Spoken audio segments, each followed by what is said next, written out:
కళలు కళాకారులకు కేరాఫ్ గా కరీంనగర్ విలసిల్లుతోంది. ఇక్కడి కళాకారులెందరో రాష్ట్ర జాతీయ అంతర్జాతీయ వేదికలపై అబ్బుర పరిచయాల ప్రదర్శనలు ఇచ్చిన విషయం తెలిసిందే. ఇక్కడి సాంప్రదాయ కళలు క్రీడలు ప్రపంచ స్థాయిలో గుర్తింపు పొందాయి కూడా. ఇక్కడి వరకు బాగానే ఉన్న కళాకారులకు ప్రోత్సాహం, వారికి సౌకర్యాల కల్పనలో నామమాత్రంగా ఉంటున్నాయనే విమర్శలు ఉన్నాయి. 45 ఏళ్ల క్రితం ఏర్పడ్డ బాలభవన్ కు ఇప్పటి వరకు సొంత భవనం లేకపోవడం అధికారుల నిర్లక్ష్యానికి అద్దం పడుతుంది.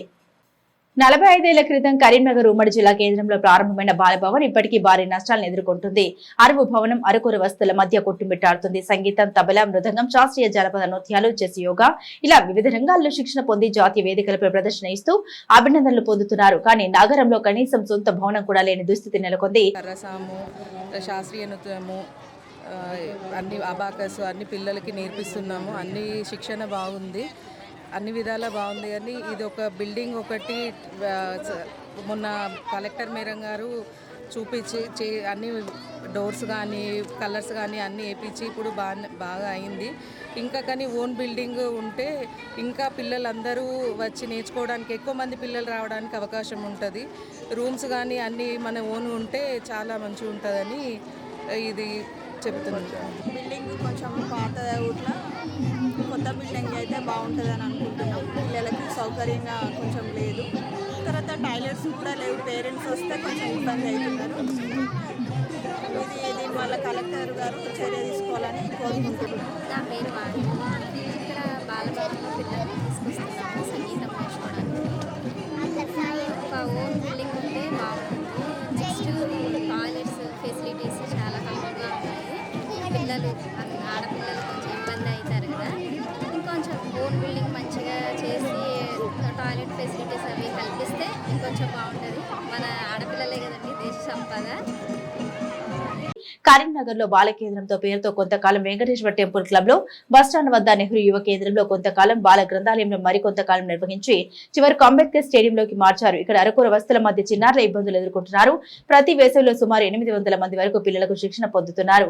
పాఠశాల ప్రారంభమైన తర్వాత సైతం బాలభవన్ లో సాయంత్రం 5 గంటల నుండి 7 గంటల వరకు తరగతులు నిర్వహిస్తారు. ప్రభుత్వ ప్రైవేట్ పాఠశాలలో చదివే పేద మధ్యతరగతి పిల్లలకు మంచి అవకాశంగా భావిస్తున్నారు. దీంతో పిల్లలు పక్కదారి పట్టకుండా క్రమశిక్షణతో ఎదుగుతున్నారు. శాస్త్రీయ నృత్యంతో పాటు సంగీతం ఆమె ఫస్ట్ క్లాస్ నుంచే అందిస్తున్నా. కాకపోతే బాలభవన్లో విద్యార్థులు చాలా ఇంట్రెస్ట్తో ఎంతోమంది వచ్చి ఇక్కడ ప్రతి సంవత్సరం సమ్మర్ హాలిడేస్లో అన్నీ నేర్చుకుంటూ ఉంటారు. కాకపోతే ఇక్కడ వసతులు సరిగ్గా లేవు. మనకు అంతకుముందు నా చిన్నతనంలో చూసుకుంటే మన వెంకటేశ్వర గుడి దగ్గర బాలభవన్ మంచి గ్రౌండ్తో ఉండే పిల్లలకి.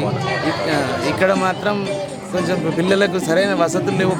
కలెక్టర్ మేడం గారు మరియు అందరికీ మేము విన్నవిస్తున్నాం. పిల్లలకు ఇటువంటి కార్యక్రమాలు నేర్పించడానికి గాను ఒక భవనాన్ని ఏర్పాటు చేసి ఇటువంటిది ఇంకా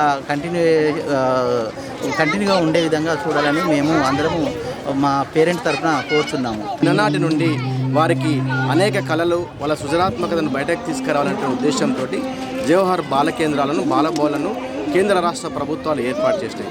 ఆ దశగానే కరీంనగర్ జిల్లాలో దాదాపు 4 దశాబ్దాల క్రితము ఇక్కడ జవహర్ బాల కేంద్రము, బాలభవన్ ఏర్పాటు చేయడం జరిగింది.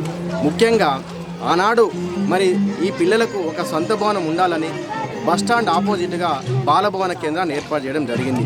తదనంతరం కాలానుగుణంగా మరి ఏమైందో తెలియదు కానీ ఆ భవనము ఇతరులు ఆక్యుపై చేసుకోవడం జరిగింది. ఇవాళ ఈ సమ్మర్ క్యాంపుల ద్వారా పిల్లలు చాలామంది అనేక అంశాలలో దాదాపు 1000 మందికి పైచలుగా విద్యార్థులు అనేక కళల్లో తమ ప్రతిభను ప్రదర్శిస్తున్నారు. ఇవాళ జిల్లా కలెక్టర్ గారు ఈ బాల కేంద్రంపై దృష్టి పెట్టారు.